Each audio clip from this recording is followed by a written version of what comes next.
বন্ধুরা, আসসালামু আলাইকুম। তো fish cutting by women YouTube চ্যানেলে আপনাদের সকলকে জানাই স্বাগত। তো আজকে বাজার থেকে কি কি মাছ নিয়ে আসলো তো সেটা আপনাদেরকে আগে শেয়ার করি। তো আমাদের এখানে তিন চার দিন কি এক সপ্তাহের উপরে অনেক অনেক বৃষ্টি হইতেছে। তো বৃষ্টির অবস্থা চারদিকে মানে কাদায় পুরো বাড়িঘর একদম তলিয়ে গেছে, এই হলো অবস্থা। তো বাজার থেকে নিয়ে আসছে মলা মাছ, আর সবগুলো কিন্তু একদম ফ্রেশ মাছ, যেহেতু বৃষ্টি হইতেছে আর বৃষ্টির দিন কিন্তু ফ্রেশ মাছগুলোই পাওয়া যায় বর্ষার সময়।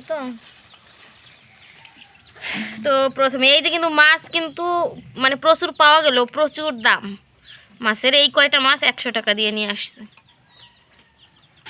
কিন্তু যদিও মাছগুলোর সাইজ অনেক বড় বড় আর একদম ডিম ভরা। তারপর আর কি মাছ নিয়ে আসছে দেখাই। এইখানে আছে জ্যান্ত পাঁচমেশালি মাছ,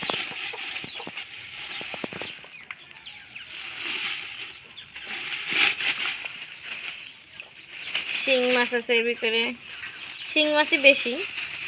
এগুলো মনে হয় যে দিয়ে জাল টাল দিয়ে কিছু দিয়ে মারছে মনে হয় এই মাছগুলো। আর দিয়ে দেখাইতে ভয় লাগতেছে কারণ তাজা মাছ তো। অনেকদিন পর রয়না মাছ দেখলাম, মেনি মাছ, মেনি রয়না যারে বলে আমাদের দেশে, বেদা মাছ বলে, এক এক এলাকায় এক একটা বলে। রয়না মাছ আছে বেশ কয়েকটাই, আর শিং মাছই বেশি। শিং মাছগুলো একদম তাজা বেশি। একটা খড়ি নিয়ে তাজা, এটা দেখাই দিই, নাহলে বিশ্বাস করবে না যে এটা জ্যান্ত মাছ। এই যে দেখছেন জ্যান্ত শিং মাছ। তারপরে ট্যাংরা মাছ আছে, তারপরে যে বাইন মাছ আছে, কয়েক প্রকার মাছই আছে। তো যাই হোক, এই মাছ নিচে হচ্ছে 500 টাকা করে কেজি, 250 টাকা হচ্ছে হাফ কেজি। যাই হোক বলে 20 টাকা কম নিছে, 230 টাকা। আর হচ্ছে এই যে গরিবের জাতীয় মাছ পাঙ্গাস, এটা হলো গরিবের জাতীয় মাছ পাঙ্গাস। শাপলাও নিয়ে আসছিল, শাপলা তো দেখাই নেই, শাপলা নিয়ে গেছে।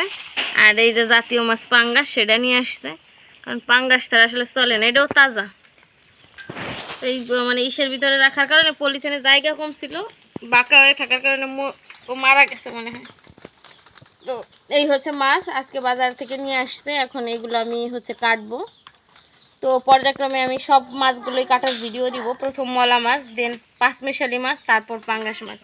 তো সম্পূর্ণ ভিডিওগুলো দেখতে হলে আমার চ্যানেলকে সাবস্ক্রাইব করে পাশে থাকবেন, আর পরবর্তীতে সব ভিডিওগুলি পর্যায়ক্রমে পেয়ে যাবেন। তো সবাই ভালো থাকবেন। Tata and take care. আল্লাহ হাফেজ।